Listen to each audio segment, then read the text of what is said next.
Esta mensagem que você ouvirá agora foi ministrada em um dos nossos cultos, realizados na Igreja Presbiteriana Renovada Independente de Arapongas. Esperamos que você seja edificado através dela. Que Deus abençoe você e a sua família.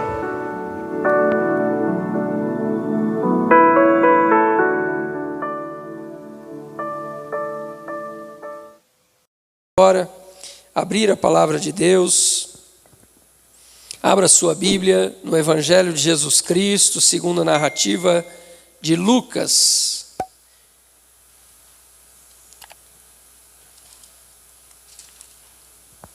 Evangelho segundo Lucas, capítulo de número 5. Nós vamos ler aqui os 11 primeiros versículos deste capítulo para uma breve meditação, uma reflexão para as nossas vidas. Aleluia! Louvado seja Deus.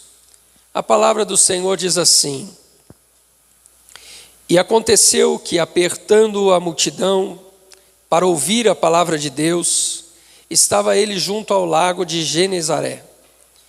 E viu estar 2 barcos junto à praia do lago, e os pescadores, havendo descido deles, estavam lavando as redes. E entrando num dos barcos, que era o de Simão, pediu-lhe que o afastasse um pouco da terra, e assentando-se, ensinava do barco a multidão. E quando acabou de falar, disse a Simão: Faze-te ao mar alto, e lançai as vossas redes para pescar. E respondendo Simão, disse-lhe: Mestre, havendo trabalhado toda a noite, nada apanhamos, mas porque mandas, lançarei a rede. E fazendo assim, colheram uma grande quantidade de peixes, e rompia-se-lhes a rede. E fizeram sinal aos companheiros que estavam no outro barco, para que os fossem ajudar. E foram e encheram ambos os barcos, de maneira tal que quase iam a pique. E vendo isso, Simão Pedro prostrou-se aos pés de Jesus, dizendo: Senhor, ausenta-te de mim, porque eu sou um homem pecador. Pois que o espanto se apoderara dele e de todos os que com ele estavam, por causa da pesca que haviam feito. De igual modo também de Tiago e João, filhos de Zebedeu, que eram companheiros de Simão. E disse Jesus a Simão: Não temas, de agora em diante serás pescador de homens. E levando os barcos para a terra, deixaram tudo e o seguiram. Amém. Podemos assentar. Irmãos, nós estamos falando sobre fé, e nós temos visto aqui que uma das características de uma pessoa que tem fé é que ela não questiona. Uma pessoa que possui uma fé verdadeira, ele crê antes de ver. Ao contrário de Tomé, que disse: eu preciso ver para crer. Temos olhado então, irmãos, algumas histórias, alguns registros e exemplos bíblicos, a fim de nós aprendermos um pouco com esses exemplos, que afinal eles estão registrados aqui no cânon sagrado, é justamente para o nosso ensino. Essas histórias não estão aqui na Bíblia, irmãos, por acaso, elas estão registradas para que nós possamos aprender com esses exemplos. Hoje, então, eu quero te convidar para olharmos um pouquinho para esse texto aqui de Lucas 5. E aqui, irmãos, Jesus está iniciando, o seu ministério. Jesus havia sido batizado por João Batista no Jordão. Depois ele foi levado pelo Espírito Santo ao deserto, onde ele foi tentado pelo diabo por 40 dias. Jesus, então, ele está iniciando a pregação, o ensino. E nós vamos olhar aqui que quando esta narrativa aqui acontece, Jesus está às margens do Mar da Galileia, justamente ensinando. E a Bíblia vai dizer aqui o que é que Jesus está ensinando. No verso 1 a Bíblia diz: apertando a multidão para ouvir a palavra de Deus. Jesus estava ensinando, irmãos, justamente a palavra de Deus. Jesus não estava ensinando 5 tópicos para você ficar rico. Jesus não estava ensinando como você pode ter sucesso, como você pode ter prosperidade. Jesus não estava ensinando isso, irmãos. Jesus estava ensinando a palavra de Deus. E é isso que nós estamos buscando fazer aqui, pregar e ensinar a palavra de Deus. Porque a palavra de Deus, irmãos, ela é viva, ela é poderosa. A própria Bíblia nos diz que esta palavra, ela é lâmpada para os pés e luz para o nosso caminho. A Bíblia diz, irmãos, que a palavra de Deus ela é como água, porque ela nos limpa. Jesus disse para os discípulos: vós estáis limpos pela palavra que vos tenho falado. A palavra de Deus, irmãos, ela nos confronta muitas vezes, porque ela serve como um espelho que nos faz olhar para nós mesmos e ver os nossos erros. E a palavra, ela não só mostra os nossos erros, mas ela também nos guia para o caminho que é certo e nos leva a entender a necessidade de arrependimento e de mudança de rumo na nossa vida. O próprio Jesus, no Evangelho de João, no capítulo 6, verso 63, ele diz: as palavras que eu vos digo são vida. É por isso que a multidão estava ali. É por isso que a multidão estava ouvindo Jesus falar, porque as palavras de Jesus, elas são vida. E é isso que nós estamos fazendo aqui esta noite. Estamos aqui para estudar essa palavra que é vida. E é por isso que nós somos a cada dia vivificados quando estudamos, lemos a palavra de Deus. Mas a Bíblia nos diz aqui, irmãos, que Jesus, ele vendo que a multidão estava apertando, muitas pessoas estavam ali na margem daquele rio, daquele lago, e Jesus ele então olha ao lado, e Jesus vê ali 2 barcos de pescadores, e esses homens haviam já descido do barco, e estavam ali lavando as redes. Jesus então ele entra em um dos barcos, que a Bíblia vai dizer aqui, que era de Simão Pedro, que ainda não era discípulo. Simão Pedro aqui ainda era um pescador. E Jesus entra no barco de Simão Pedro e pede para Pedro afastar o barco um pouquinho da margem. E Jesus se assenta ali no barco, Jesus no barco, a multidão na praia e Jesus ensinando a multidão. Jesus faz daquele barco ali um púlpito, uma plataforma de onde ele poderia ensinar mais tranquilamente a multidão. Acontece que quando Jesus acabou de falar, Jesus então ele se dirige para Simão Pedro e ele diz: leve o barco para o lugar de águas fundas do lago e lancem as redes para pescar. Irmãos, nós observamos nesse texto que primeiro Jesus ensina a palavra e depois ele dá ordem.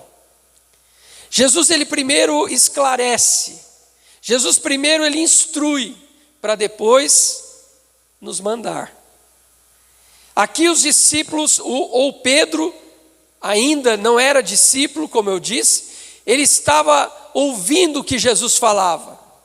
Jesus ensinava a multidão, mas Pedro estava ali ao lado, atento ao que Jesus dizia.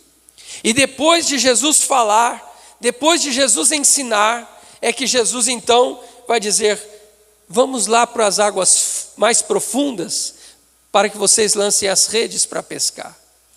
Amados, a Bíblia nos diz lá em Romanos, no capítulo 10 e 17, que a fé, ela vem pelo ouvir e ouvir da palavra.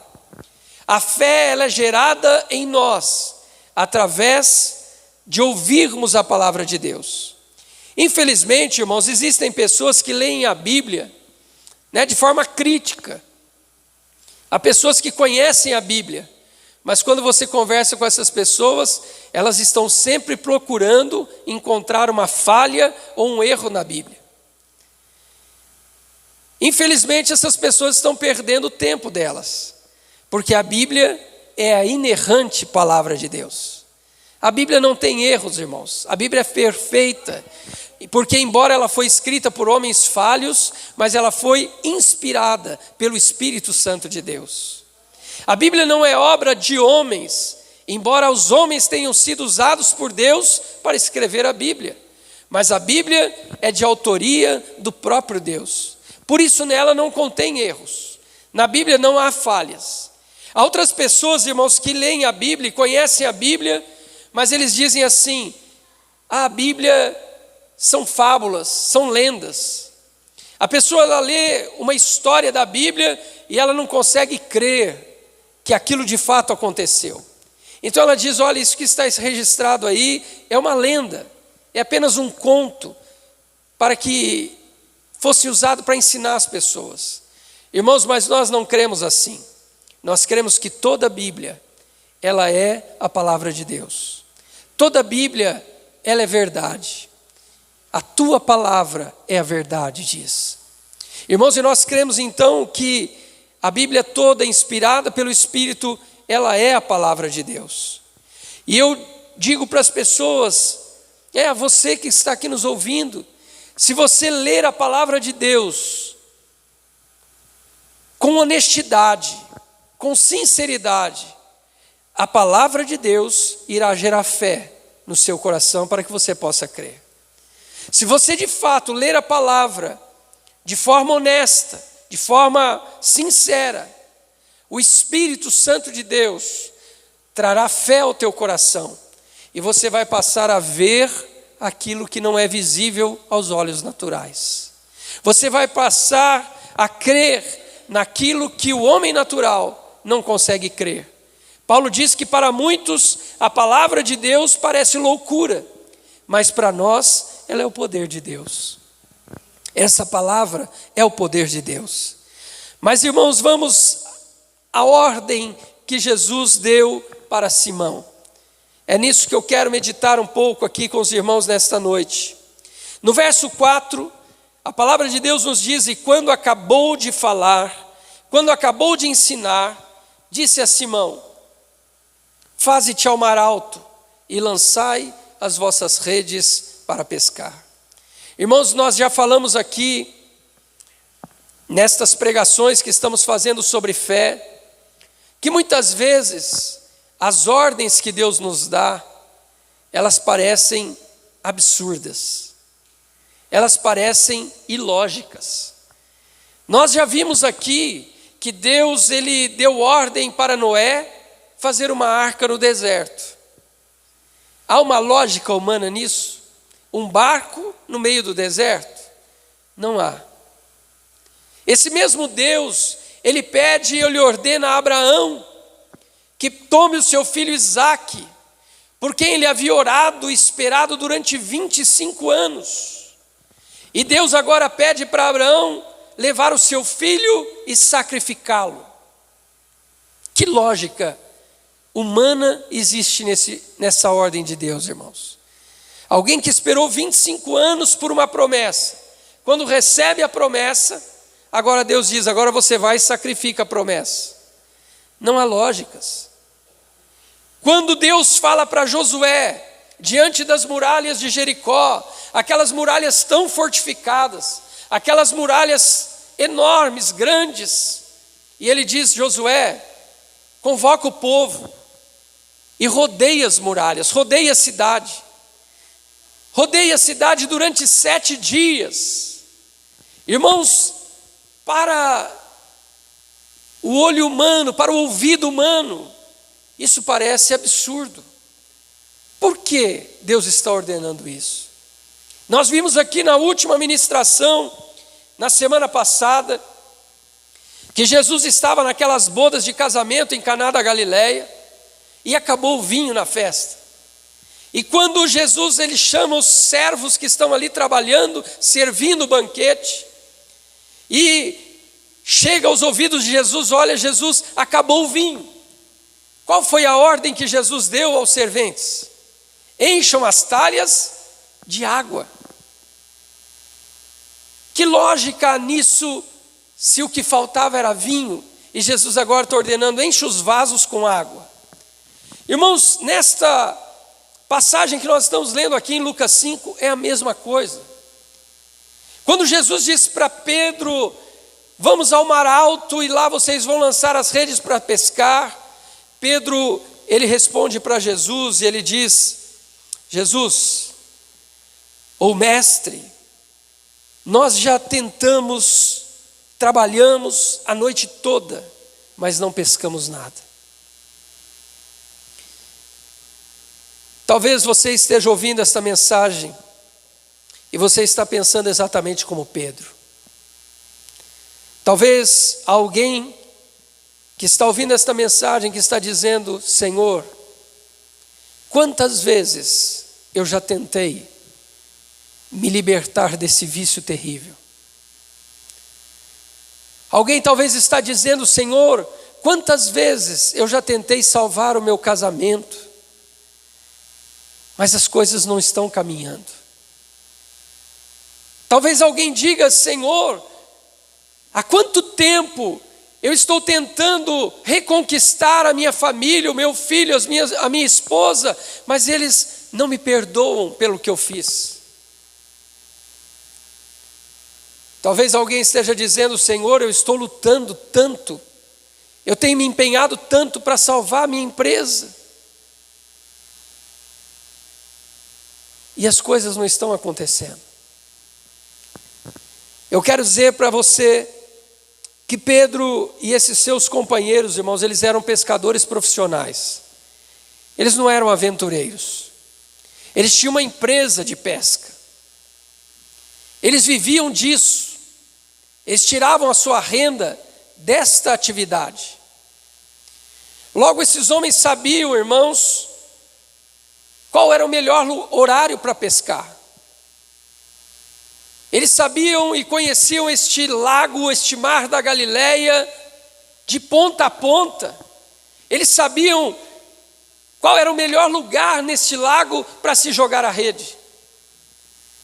Eles sabiam como jogar a rede.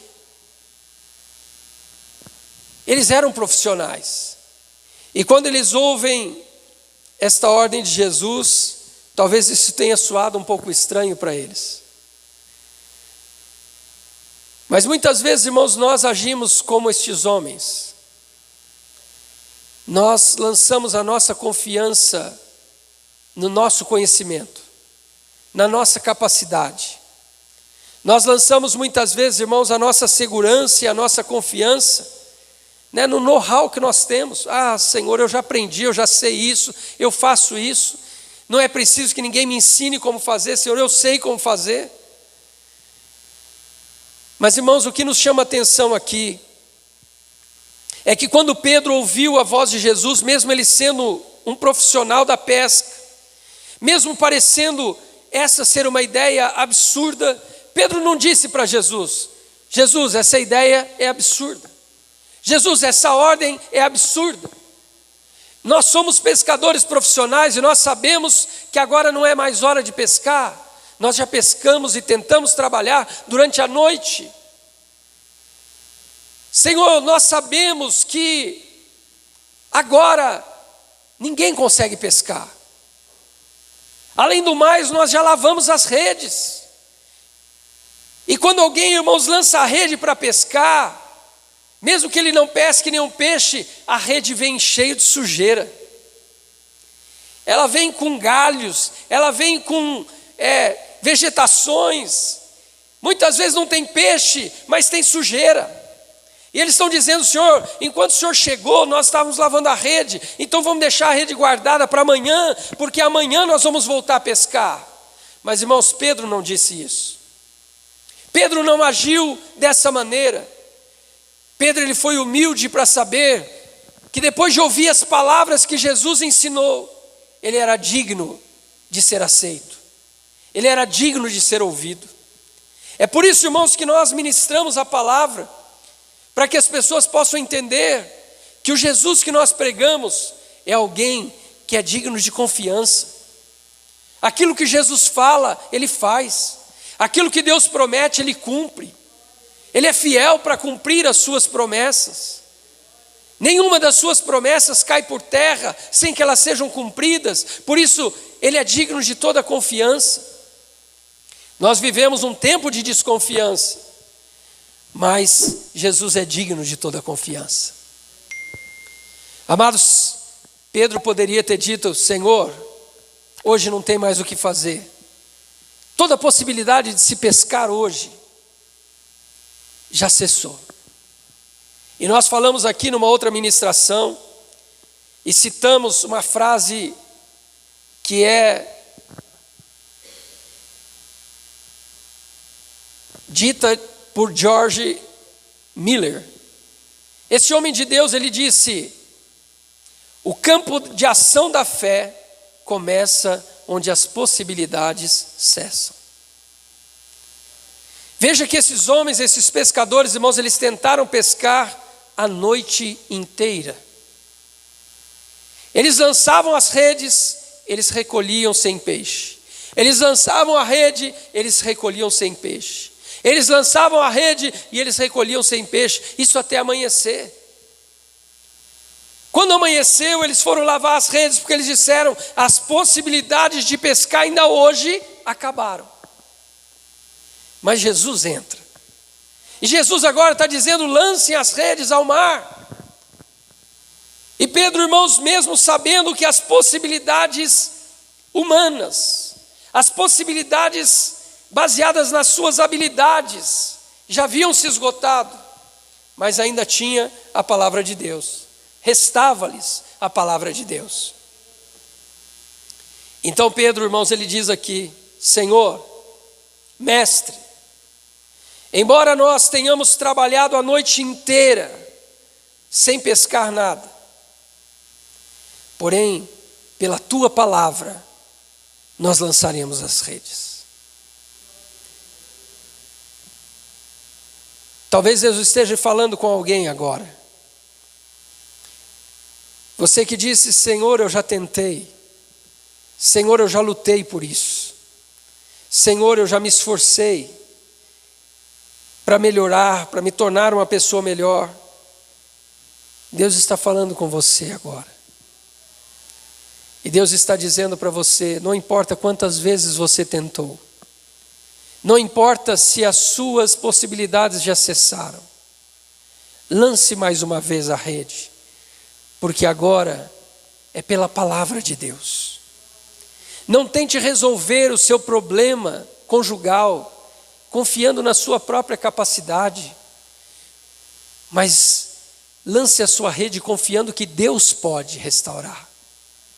Não tente resolver o seu problema de enfermidade, o seu problema profissional, seja lá qual for, confiando naquilo que você sabe, naquilo que você conhece, mas lance sua confiança em Deus. Lance a sua confiança inteiramente nele, porque Ele é poderoso para fazer. Amados, Charles Haddon Spurgeon, conhecido como o príncipe dos pregadores, ele disse que a fé e a obediência são amarradas no mesmo feixe. Ele disse que aquele que obedece a Deus, crê em Deus, e aquele que crê em Deus, obedece a Deus. As duas coisas estão ligadas. Quem crê, obedece. Então fé, ela caminha junto com a obediência. É por isso que nós estamos falando aqui que a verdadeira fé, ela não questiona. A verdadeira fé, ela obedece. Ainda que seja ilógico, ainda que seja um pedido absurdo aos nossos olhos, mas quando nós nos movemos por fé, nós obedecemos aquilo que Deus nos manda fazer. Porque nós sabemos que se Ele falou, Ele vai realizar. Se Ele ordenou, é porque há um propósito na ordem que Ele deu. E a nossa responsabilidade é obedecer. Se nós queremos viver milagres, nós precisamos aprender a obedecer. Mas o problema, irmãos, é que muitas vezes nós temos o hábito de questionar, não é verdade? A gente quer questionar Deus porque a gente não tem muitas vezes a capacidade de crer e de obedecer, então nós lançamos diante de Deus os nossos argumentos. Nós muitas vezes lançamos diante de Deus argumentos que não têm sustentação para tentar justificar a nossa falta de fé. Basta olharmos para o Evangelho de João no capítulo 11, lá no verso 39, quando Jesus está indo a Betânia, ele chega na aldeia de Betânia, e o seu amigo Lázaro havia morrido, e quando Jesus chega em Betânia, Lázaro já tinha sido sepultado. Jesus vai ao encontro das duas irmãs de Lázaro, Marta e Maria, e Jesus diz a elas onde o puseram. E elas levaram Jesus lá no túmulo dele, lá no cemitério. E quando Jesus chegou diante do túmulo de Lázaro, Jesus deu uma ordem: tirem a pedra. Irmãos, a irmã de Lázaro, chamada Marta, ela disse: Senhor, já cheira mal. Por que ela está dizendo isso? Porque ela está com dificuldade para obedecer. Então ela tenta arrumar uma justificativa para que ela não faça aquilo. Muitas vezes, irmãos, é assim que nós agimos, não é verdade? Deus nos direciona a algo e nos orienta a fazer algo, e a gente começa já a colocar as justificativas. Ah, Senhor, mais isso. Ah, Senhor, mais aquilo. Ah, Senhor, mas não é bem assim. E a gente começa, irmão, sempre a colocar obstáculos. É por isso que muitas vezes nós deixamos de vivenciar milagres na nossa vida. Porque ao invés de obedecer, nós apresentamos justificativas. Quando Deus está nos chamando para fazer, nós estamos tentando justificar a nossa falta de fé. Voltando aqui em Lucas 5, o texto nos diz, irmãos, que eles obedeceram. Embora parecesse uma ordem absurda, mas Pedro está dizendo: Senhor, embora trabalhamos a noite toda e não conseguimos pegar nenhum peixe, mas agora, porque o Senhor falou, nós vamos jogar as redes de novo. Irmãos, e a Bíblia diz que quando eles lançaram as redes ao mar, e eles recolheram as redes se rompiam, tamanha a quantidade de peixes. Agora pare para pensar um pouco. Qual foi a diferença, irmãos, entre uma noite de pescaria frustrante e um dia de uma grande pescaria? Qual foi a diferença? O mar era o mesmo? Era. O barco era o mesmo? Era. Os pescadores eram os mesmos? Eram. As redes que eles usaram para pescar eram as mesmas? Eram. E por que foi diferente? Porque agora eles tinham ouvido o ensinamento de Jesus e Jesus estava com eles no barco. Isso faz toda a diferença. Jesus agora estava com eles no barco e eles estavam dispostos a ouvir o que Jesus estava mandando eles fazerem. É por isso que eles viram o milagre. Quando nós lemos aqui no verso 9, irmãos, a palavra de Deus diz assim, que o espanto se apoderou deles todos, por causa da pesca que haviam feito. Irmãos, se eles ficaram espantados, é porque eles nunca tinham pescado tanto. Se fosse algo normal pescar essa quantidade de peixes, eles iam dizer: olha, foi que nem aquele dia lá, foi que nem a semana passada que nós pescamos. Mas não, irmãos, a Bíblia está dizendo que o espanto se apoderou deles. E se o espanto se apoderou, é porque eles disseram: nós nunca pescamos tanto na nossa vida. Irmãos, tudo o que Deus faz é infinitamente melhor. É infinitamente melhor. Muitas vezes a gente, com o nosso esforço, a gente até consegue levar a coisa aqui e ali. Você luta aqui, tenta resolver um problema, tenta pagar uma conta, tenta acertar a situação, através do teu esforço, do teu trabalho. Mas, irmãos, quando Deus faz, é infinitamente melhor. É infinitamente melhor. E o que a palavra está nos mostrando aqui é exatamente isso. Eles estão olhando aqui para aquela situação, eles estão dizendo: nós nunca pescamos tanto. E eles então vão fazer sinal para os companheiros do outro barco para se aproximarem e ajudarem eles, e os 2 barcos vão ficar cheios de peixes. Eles estão olhando aqui, esse milagre de Jesus, eles estão abismados com isso. Se você tem vivido uma vida de fracassos, uma vida de derrotas, lance a sua confiança em Deus. Deixe Ele guiar a sua vida. Deixe Ele conduzir a sua vida. Não tente resolver tudo do teu jeito. Não pense que você é um super-homem capaz de resolver as situações e salvar o mundo, não. Nós somos irmãos falhos. Nós somos um braço de carne. E nós dependemos de Deus. Então entregue para Ele. Entregue para Ele a sua situação. Entregue para Ele a sua necessidade. Entregue para Ele a sua súplica. E creia que Ele é poderoso para fazer. Irmãos, uma última lição que eu quero compartilhar com os irmãos sobre essa passagem é que a Bíblia diz aqui que depois deles fazerem essa grande pescaria, eles levaram o barco para a terra e eles deixaram tudo e seguiram Jesus. Veja, irmãos, que coisa maravilhosa. Eles pescaram como nunca tinham pescado antes. Mas quando chegaram ali na margem, eles largaram tudo e foram atrás de Jesus. Sabe o que isso nos ensina, irmãos? Que a presença de Jesus é mais preciosa do que qualquer milagre. Muitas vezes a gente está em busca de um milagre, e milagre é bom, claro que é bom. Quando a gente está buscando algo do Senhor e as nossas possibilidades se esgotaram e a gente clama a Deus e Deus age e nós vamos então viver aquele milagre, o sobrenatural, aquilo que era impossível aos homens, Deus fez por nós e a gente se alegra na presença de Deus.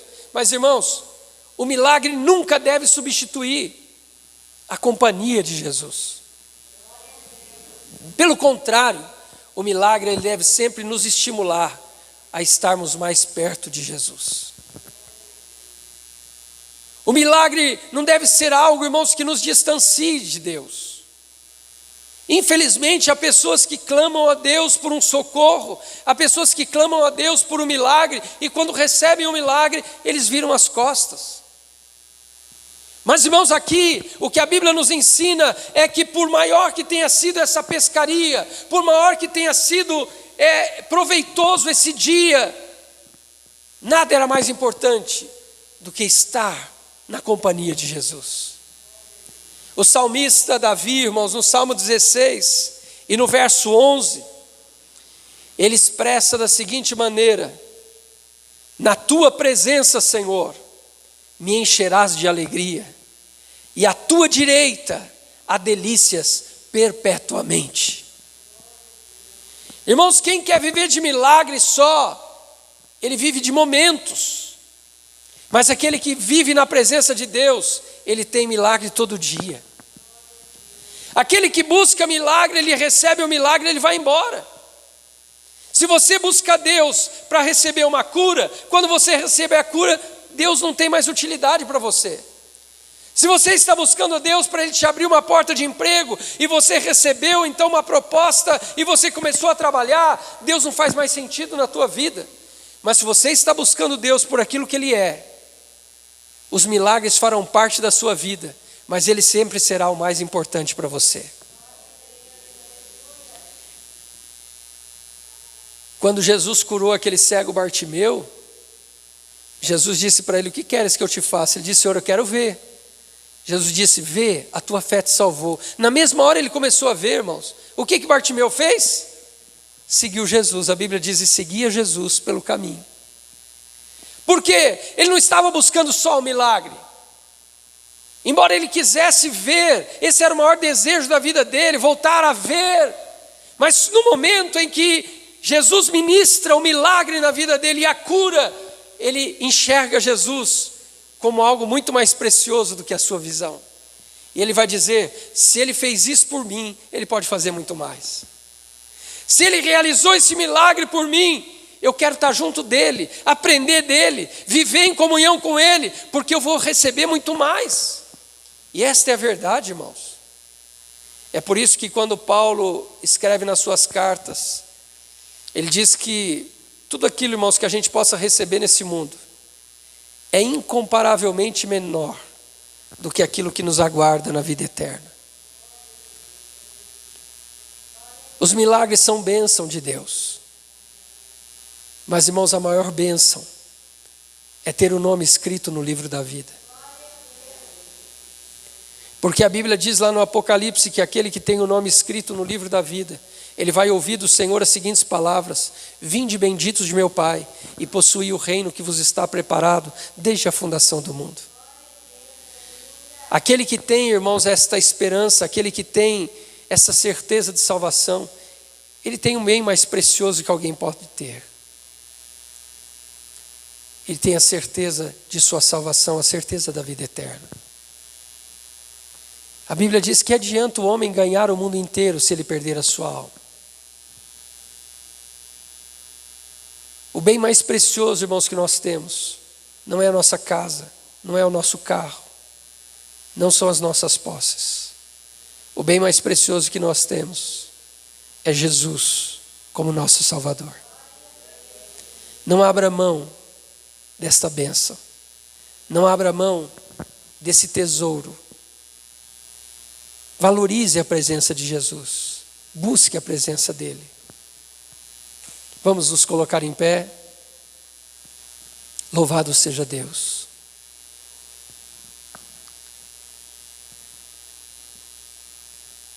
Se você